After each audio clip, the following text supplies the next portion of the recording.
They say the best way to avoid attention is to pretend that you are sleeping. Unfortunately, that one doesn't apply to when you have to answer 31 questions. Hey guys, and welcome to Daily Updates. Now, Kollega Kalega has just replied to the president, who was given time to reply to those 31 questions, but unfortunately he had to ask for an extension, which gladly he was granted. And after that, he was due to reply those questions on the 18th of July, which was Monday, Mandela's birthday. But because he was busy with Mandela's celebrations, he forgot to answer those questions, and in turn, he decided to say that, can you give me more extension to those questions that you've given me to answer? And Kollega said, not today, Mr. President. I see you were not sleeping. So they released a media statement explaining to their decisions into denying the president those extra time he needed for those questions. Just to quote, they say, we confirm that the president had until July 18th, 2022 to respond to the allegations later on June 7, 2022, after his previous request to have the initial return date of June 2022 extended. A request for a further extension has instead been filed. The request for a further extension has been denied and was communicated to the president on July 18, 2022. That is the day he was supposed to answer those questions. So instead of answering, he says, can you extend it? It further goes to say, the Public Protector South Africa will therefore be invoking its subpoena powers in line with Section 7(4)(a) of the Public Protector Act 23 of 1994, read with Section 5. Therefore, Section 7(4)(a) provides that, it goes on to say that just for the purpose of conducting an investigation, but those are the most important ones relating to that letter that they wrote to the president to say that we are not going to be adhering to your request to say that you need more time. What more time do you need? We gave you 31 days. It's not like it's 2 million questions. You just have to go there and answer 31 simple questions. Or maybe he was expecting true or false. Were you there? No. Were you not there? No. So, unlike Boris Johnson there in the UK, who decided, no, I'm going to resign because the fire is too much. Ramaphosa said, no, I'll take a picture because I'm still going to be here for a long time. He should have taken an example from Boris Johnson. Now, you see, he has been sleeping. Or maybe he's just resting himself at the funerals because he knows there are more questions to answer. Now, then the question comes like, we remember when Jacob Zuma was arrested relating to that Zondo commission. And now the tables have turned. Here is Mr. President being offered the chance to answer the 31 questions, and he's taking time to answer. And now he has to go there and face the public protector and be able to provide answers. We need him to go there physically. We don't need him to send affidavit or send letters or whatever. But he has to be there and answer for himself because now it's becoming out of hand. The president is defying the law. The president is not going there to answer. How do you then say I need more time when you've been given enough time? I mean, like if it was a normal person, they were not even going to give him that much time. He was just going to be given 10 days to answer. And if you don't answer, straight to jail. But it's the president, they're giving him enough time to answer. He's not doing that. I know there have been much talk about Kollega, people saying that she's a snitch, people saying that she's not going to be doing a good job there. But let's give her a chance.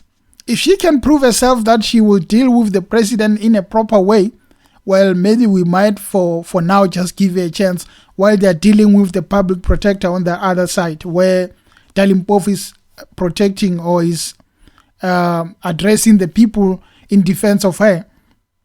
But now, it's much difficult for the president because you know very well that the money was stolen. And there is the whole lot of news about the fact that even Masemola authorized a helicopter, authorized equipment of the South African Police Service. Now he's under fire for those things. It looks like if it is true, then the president is dragging everyone with himself wherever he goes, because this pala thing, people would think that it's a small thing, but it's not. Now, here's the thing for ANC, which I think if you don't take care of the sleeping man, he's going to take care of you come the elective conference. This is the only chance for ANC, those who are defying Ramaphosa. This is the only chance for them to take care of the president before they go to December. Because if he wins, if you let him go and you don't force him to resign, just know that he's going to get a second term. Just know that whoever who was defying him come elective conference, you will see yourself on the sideline. You must just get overalls and go and work at the tar road there, because he's not going to have mercy on you. So this is the chance for ANC to deal with the president. But the issue then now says, what leadership does the country have beside Ramaphosa? Because the truth is, we have so many opposition leaders, but none of them proven themselves in terms of leading. That is one problem. The second problem, we have ANC. And out of all of ANC, including the president, there is no leadership material.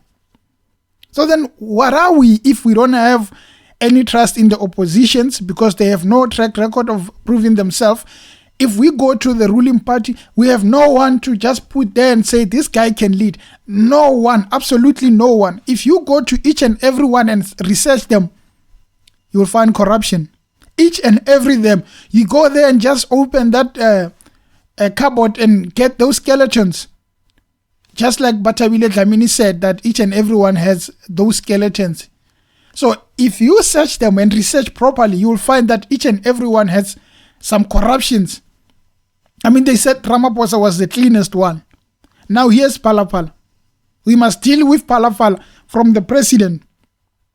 We must deal with these things. Now he can't even answer 31 questions. What if you give him 2 questions? He's still not going to answer them. Because what? Maybe he must get a rest. You know, he's been tired. He has to attend each and every funeral. But in the famous words of those July unrest protesters, it's difficult for the president. He can't even concentrate anymore. At the moment, as I'm recording this, he's busy addressing the people there. And I know he's probably going to talk about the Pala farm. Because now he can't even avoid the fact that there is this huge thing on his back because of what he's facing.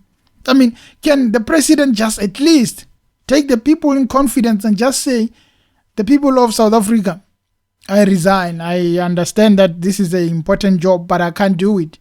That would be the best thing ever. They forced Jacob Zuma to do it. Why can't they force Mr. Ramaphosa to do it? Maybe the question is, who will lead after Ramaphosa? You can't let DD run. But he might surprise us though. He might surprise us. That person that you think is not the best one, he might do a wonderful job because he's starting from the main man, Ramaphosa and Zuma. So he might say, let me do better. But in conclusion, ANC has no leadership. South Africa has no leadership. Maybe outside of politics we have leaderships, but in politics we have no leadership. We are crying every day about increasing fuel. Eskom wants the tariffs to increase. Each and everything that is increasing. If you go there and use your solar panels, they want you to pay 900 just to use them. What kind of nonsense is this? So it leads us to the fact that South Africa, we must just pray for a new leader, the one that will take the country in its confidence. If not, well, we might as well just cry every time and talk about someone failing to answer mere 31 questions. We've been answering 100 questions there in the exams. We were only given 2 hours. But you were given so many days to study for 31 questions. You can't even answer one question. But then in South Africa, if you talk, they shut you up. But we can't even shut the main man up and tell him to resign. Anyway, guys, thank you for watching, as we'll be looking and seeing if the president will definitely appear or refuse. Thank you for watching, and until next time, cheers.